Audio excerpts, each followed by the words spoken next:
नमस्कार सांग मैंने आज आम यहीपरि सुंदर डंगा बनवा शिखा। यह कदली पटुआ डंगा। प्रथम कदली पटुआ को नवा यह काटिबा।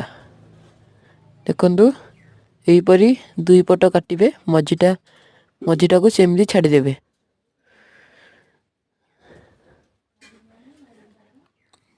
एमती काटी सारिया पर यह भांगा दुई पट को धरिकी पछक भांगा देखिए यह टे छेचिदे। छेचिदे यह नरम हो जाए फल भांगा को सहज हुए। छेची नहीं बे दुई केना को जोड़िकी बांधिदवा।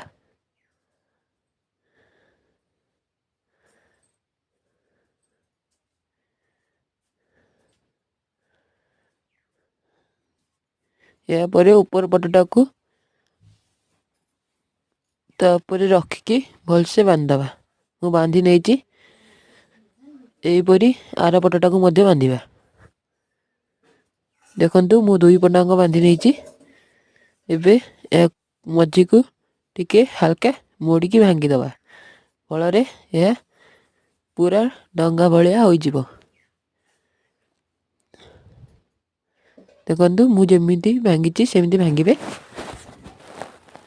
यापर एथिरे पतर खींचवा। पतर को यहीपरि भाव में भांगिबा। प्रथमे देखी एटा को डंगारे रखिकी कंची साहाय्य या को खींचीदवा।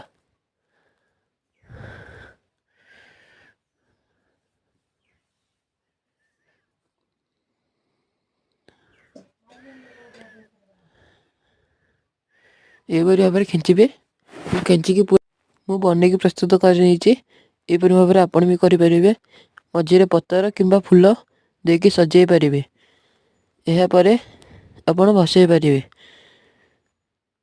वीडियो भल लगे लाइक शेयर सब्सक्राइब निश्चित करेंगे। रोचे जय जगन्नाथ।